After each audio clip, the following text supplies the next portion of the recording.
বলে যে গাঠি দিয়ে মানে গুঁড়ি কুচি দিয়ে তরকারি রান্না করলে খেতে ইচ্ছে করে না, ভালো লাগে না, মানে কীরকম দেখা যায়, সাদা ফ্যাকাশে থাকে।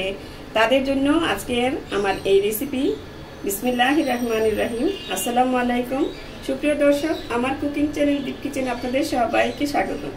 আজকে আমি করে দেখাবো মানে এই গরমে মানে একটু ভালো রান্না টেস্ট থাকে না অনেকের মুখে, সেই জন্য একটা সাধারণ তরকারি মানে গুঁড়ি কচু দিয়ে গাঠি দিয়ে চিংড়ি মাছ রান্না। এই রান্নাটা খুবই সুস্বাদু হয় আমি যেভাবে রান্না করি। চলুন তাহলে কথা না বাড়িয়ে রেসিপিটা শুরু করা যায়।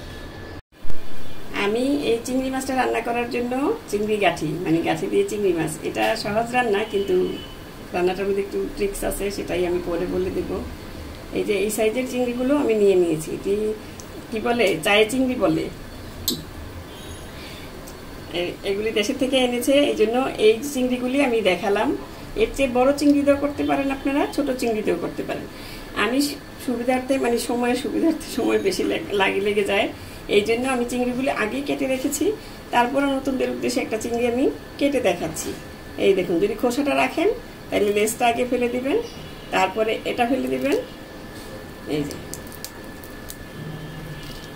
এরকম করলেই বাস। আর এখানে একটা এই যে এটাকে কি বলে ময়লার পুটলি, এটা ফেলে দিতে হবে, এটা ধুয়ে নিলেই হয়ে যাবে। আর এই যে এই জায়গাটা আছে এই জায়গাটাও ধুয়ে নেবেন, এই জায়গাটা কিন্তু অনেক ময়লা থাকে। এভাবে আমি মানে কেটে নিয়েছি, সবগুলো কেটে পরিষ্কার করে রেখেছি। আর এখানে লাগবে, সাইডে রেখে দিলাম, লাগবে গাঠি। গাঠি বলে অনেকে, গুঁড়ি কচু বলে অনেকে, কচুর মুখী বলে অনেকে, আপনারা কি বলেন কমেন্ট করে আমাকে জানাবেন। এগুলো আমি কেটে ধুয়ে ভালো মতন পরিষ্কার করে নিয়ে নিয়েছি।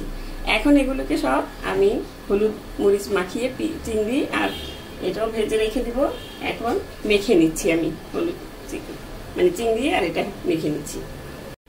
এখন আমি হলুদ মরিচ মাখিয়ে নিচ্ছি, দিয়ে দিলাম সামান্য হলুদ, এটাতেও দিয়ে দিলাম, আর দিয়ে দিব মরিচের গুঁড়া, সামান্য হলুদ মরিচ মাখিয়ে নিলেই হয়ে যায়।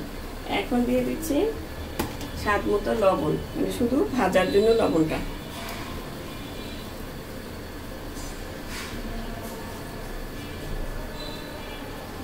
এখন এটাকে আগে মাখিয়ে নিব, মানে প্রথমে চিংড়িটা আমি মাখিয়ে নিলাম।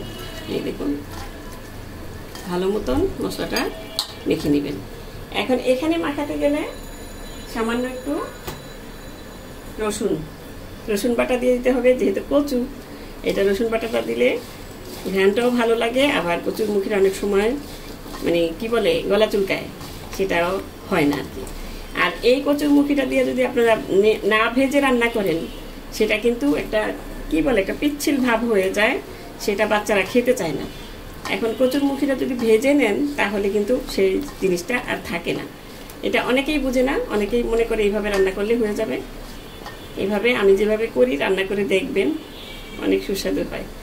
এখন আমি চুলায় চলে যাচ্ছি, মূল রান্নায় চলে এলাম। মূল রান্নায় এখন চুলাতে একটা প্যান বসিয়ে নিয়েছি, যেহেতু অল্প চিংড়ি আমি আজকে ফ্রাই প্যানেই রান্না করব।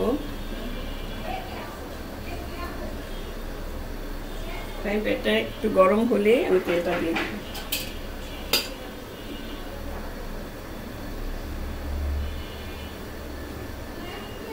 প্রথমে চিংড়ি কচু ভেজে নিতে হবে।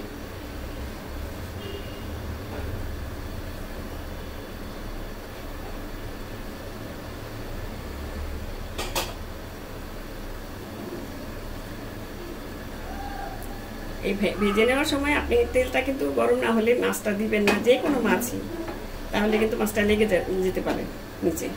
ভালো মতন গরম করে তারপর মাছটা দিতে হয়। এটা নতুনদের উদ্দেশ্যে বলা, কারণ পুরনো যারা আছেন তারা তো সবই জানেন, ওদেরকে বলার অপেক্ষা রাখে না।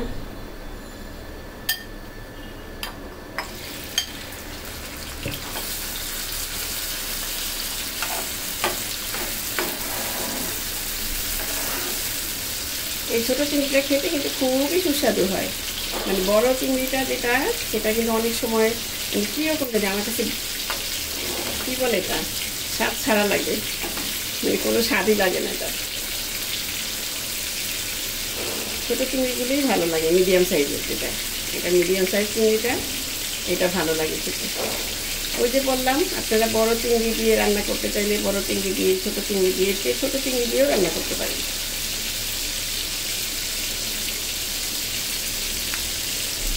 এখন চিংড়ি মাছটা প্রায় 3-4 মিনিট 5 মিনিট ভেজে নিলেই হবে। অনেকে বলে যে চিংড়ি মাছটা অল্প আঁচে ভাজতে হয়, অল্প করে। আমার কাছে ভালো লাগে না, একটু বেশি ভাজলেই ভালো লাগে বরঞ্চ। কারণ কীরকম, আর খোসা সহ যেহেতু ভাজছি, মানে খোসা সহ এটা আমার মেয়ে খুব পছন্দ করে আমার বাসায়, সেই জন্য খোসা সহ নিয়েছি। আপনারা খোসাটা ছাড়িয়েও নিতে পারেন। এখন এটা উল্টে পাল্টে দিব। আর খোসা সহ রান্না করলে চিংড়ি মাছ লাল দেখা যায়, খুবই ভালো লাগে। এখন আমি উল্টে পাল্টে সব ভেজে নিচ্ছি, সুন্দর মতন ভেজে নেব। এই দেখুন ভাজা হয়ে গিয়েছে। এখন আমি এগুলো উঠিয়ে নিচ্ছি। এরকম লাল করে ভেজে নেবেন।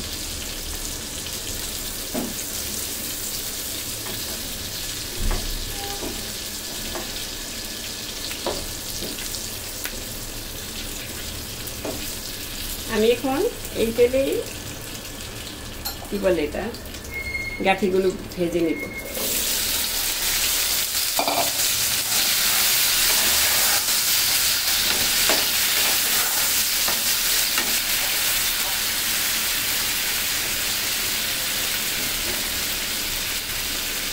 এই দেখুন, মানে কতটা পিচ্ছিল একটা ভাব থাকে এটার মধ্যে, সেই জিনিসটা ভেজে নিলে আর মানে অনেকটাই কমে যায়, বেশিরভাগই কমে যাবে এটা। বাচ্চারা কিন্তু এটার জন্যই খেতে চায় না অনেক সময়।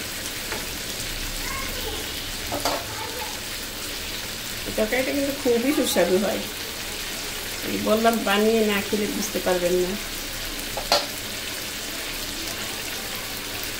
এখন এটা আমি ঢেকে দিয়ে একটু ভেজে নিব। ঢেকে দিব কেন, যাতে সিদ্ধটাও হয়ে যায় কিছুটা।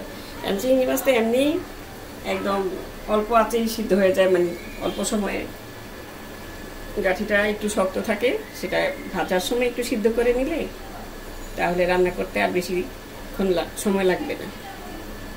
এখন এটা আমি ভালো মতন কয়েক মিনিট ধরে ঢাকনা দিয়ে উল্টে পাল্টে সুন্দর মতন ভেজে নিব, একটু সিদ্ধ করে নিব। এই দেখুন আমি সবগুলো কচু ভেজে নিয়েছি সুন্দর করে।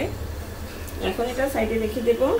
আর এই যে তেলটা, এখন এই তেলটা দিয়ে যদি আপনি রান্না করতে যান তাহলে কিন্তু রান্নাটার রঙটা একদম কালো হয়ে যাবে, মানে দেখতে সুন্দর না লাগলে কিন্তু সেটা খেতেও ভালো লাগবে না। এখন এই তেলটা যদি, মানে অল্প তেল, তারপরেও এটা ছেঁকে নিতে পারেন আপনি যদি ব্যবহার করতে চান, ছেঁকে নিলে ভালো হবে। এখন আমি অন্য একটা কড়াইতেই রান্না করব, এটাতে আর করবো না। রান্নার আগে আমি এই চুলাটা এখন একটু ক্লিন করে নিব, কারণ রান্না বসানোর আগে চুলাটা যদি একটু নোংরা থাকে দেখতে বিশ্রী লাগে, মানে মনের মধ্যে শান্তি লাগে না। সেটার জন্য একটু ক্লিন করে নিলে ভালো হয়। এই যে ক্লিন করে নিলাম, এটাতে কিন্তু আপনার আরেকটা উপকার হবে। আপনি যখন রান্নাটা শেষ করবেন অতটা আপনার মানে কষ্ট হবে না রান্না চুলাটা পরিষ্কার করতে। এখন এখানে আরেকটা কড়াই বসিয়ে নিয়েছি। এখন এখানে দিয়ে দিলাম তেল, বেশি লাগবে না, 2 টেবিল চামচের মতন তেল আমি দিয়ে দিলাম। তেলটা আসলে কম খাওয়াই ভালো, যত কম খেতে পারেন অতই ভালো।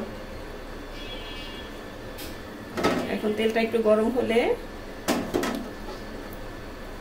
আমি এখানে বাটা মশলাগুলি দিয়ে দিব।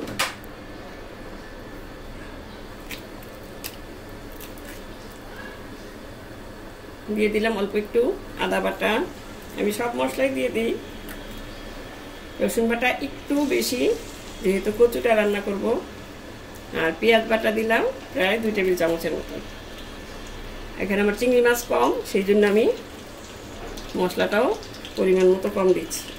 আপনাদের বেশি হলে আপনারা বেশি করে দিয়ে নেবেন। কারণ আদা বাটাটা এখানে না দিলেও চলে, তারপর আমি দিয়ে নিলাম, একটু ভালো লাগে এই জন্য সামান্য দিয়েছি।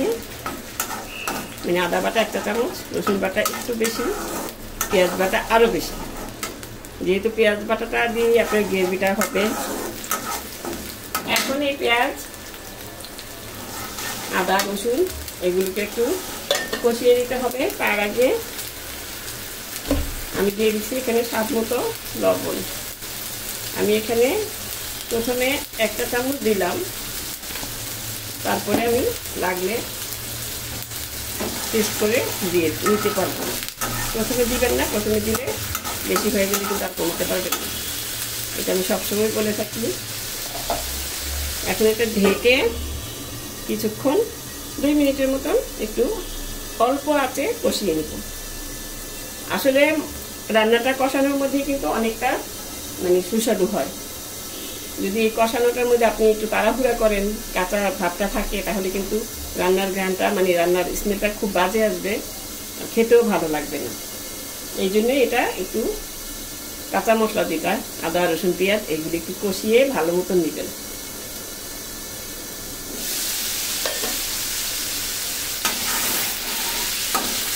এই দেখুন হয়ে গিয়েছে।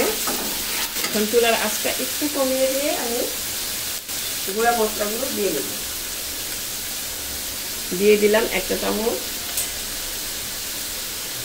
হলুদ বাটা, 1/2 টেবিল চামচের থেকে একটু বেশি মরিচের গুঁড়া, যেহেতু আমরা ঝাল একটু বেশি খাই। এখন দিয়ে দিব একটু পানি, যাতে গুঁড়া মশলাটা পুড়ে না যায়। কারণ এই গুঁড়া মশলাটা যদি পুড়ে যায় আপনার অনেক সময়, এই যে এদিকে সাইডে সাইডে লেগে থাকে, এগুলো কেচে এনে মাঝখানে দিয়ে দিবেন, তাহলে কিন্তু আপনার রান্নাটা খারাপ হয়ে যাবে। আর চিংড়ি মাছ যেহেতু মানে ধনিয়াটা বেশি দেওয়া চলে না, তারপরেও সামান্য 1/2 চা চামচের মতন দিলাম। দিয়ে এখন আমি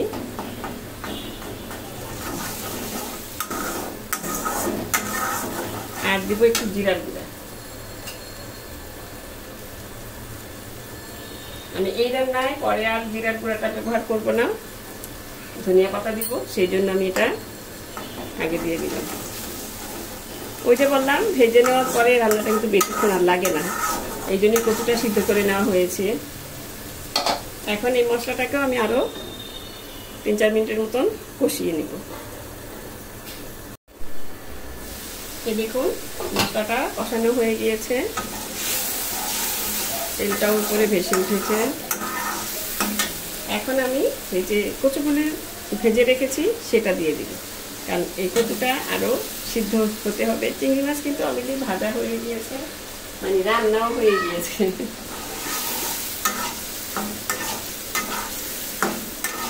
এখন কচুটাকে নেড়ে চেড়ে মিশিয়ে ভালো মতন কষিয়ে নিতে হবে।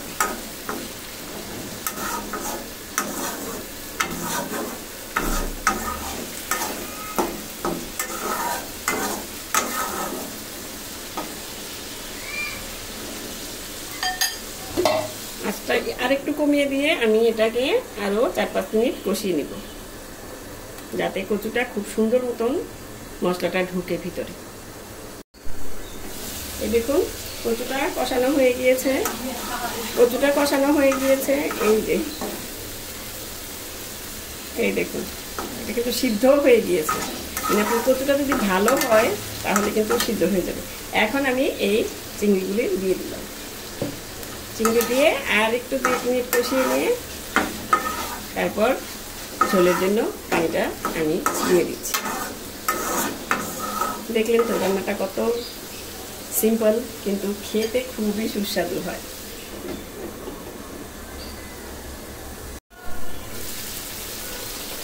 এই যে কষানো হয়ে গিয়েছে, এখন আমি পানিটা দিয়ে দিব। এটাতে আমি যেটাতে মাখিয়ে রেখেছিলাম কচুটা, সেটা ধুয়েই পানিটা দিয়ে দিচ্ছি।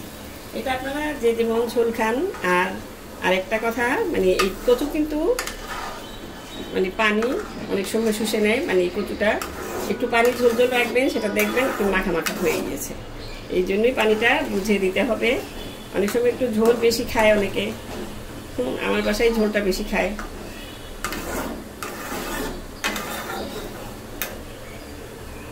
এই দেখুন কালারটা কত সুন্দর এসেছে। আমি যদি ওই প্যানে রান্না করতাম কালারটা কিন্তু এই কালার আসতো না, একটু কালচে হয়ে যেত। খাবারটা অনেক সময় তিতা হয়ে যায়, মানে পুড়ে যায় জিনিসগুলি, চিংড়ি মাছের গুঁড়া টুড়া থাকে এগুলি পুড়ে যায়, সেই জন্য। এখন আমি এটা, আর যেহেতু কচু সিদ্ধ হয়ে গেছে, চিংড়ি মাছও ভাজা হয়ে গেছে, বেশিক্ষণ লাগবে না। এখন বলকটা আসলেই আমি এটা, বলক আসলে ঢেকে দেব, ঢেকে দিয়ে মিডিয়াম আঁচে আরও 10 মিনিটের মতো রান্না করে নেব। এই দেখুন রান্নাটা প্রায় হয়ে গিয়েছে, প্রায় মানে কি হয়ে গিয়েছে। এই একটু ঝোল ঝোলই রাখবো আমি, এটা কিন্তু আর একটু ঘন হয়ে যাবে, মানে ঠান্ডা হলে আর একটু ঘন হয়ে যাবে। ওই যে কচুটা তো দেখালাম সিদ্ধ হয়ে গিয়েছে, আর একটু দেখিয়ে দিই। এই দেখুন একদম মোমের মতন গলে গিয়েছে। ওই যে বললাম আমি ভাজার সময় সুন্দর করে ভেজে নিয়েছি। এইভাবে যদি ধৈর্য ধরে একটু ভেজে মানে সুন্দর মতন করে রান্নাটা করেন, তাহলে আপনার বাচ্চা খাবে না কেন, খাবে অবশ্যই। এখন একটু লবণটা দেখে নিব, লবণটা একটু কম আছে, সামান্য একটু লবণ দিয়ে দিলাম, এই 1/4 চা চামচের মতন। মানে এটা হচ্ছে যার স্বাদ, দিয়ে যার স্বাদ মতন দিতে। অনেকে একটু লবণ বেশি খায়, অনেকে কম খায়, এটা যার যার স্বাদ অনুযায়ী দিলেই হয়ে যাবে। এখন আমি নামিয়ে নেওয়ার আগে, সব কিছু কমপ্লিট, এখন নামিয়ে নেওয়ার আগে একটু উপর দিয়ে ধনেপাতা দিয়ে দিব। এখানে আপনারা কাঁচামরিচও দিতে পারেন, আমি আজকে দিলাম না, মনে হয় আমার ঝালটা বেশি হয়ে গেছে। আর কাঁচামরিচটা কীরকম জানি, মানে অনেকেই খেতে চায় না আমাদের রান্নাটার মধ্যে। এই রান্নার মধ্যে ভাজিতে ইয়েতে এগুলিতে কাঁচামরিচ ঠিকই খায়, কিন্তু এটাতে খেতে চায় না। এখন আমি একটু হাত দিয়ে ছিঁড়ে ছিঁড়ে, এই ধনে পাতাটা দেওয়ার সময় একটা টিপস আছে, আমি কিন্তু চুলাটা অফ করে দিয়েছি। এখন এই ধনে পাতাটা দেওয়ার সময় একটু হাত দিয়ে এভাবে, আগে কেটে রাখবেন না, ধুয়ে রাখলেও কেটে রাখবেন না, তাহলে ধনে পাতাটার ঘ্রাণটা অনেকখানি কমে যায়। এভাবে দিয়ে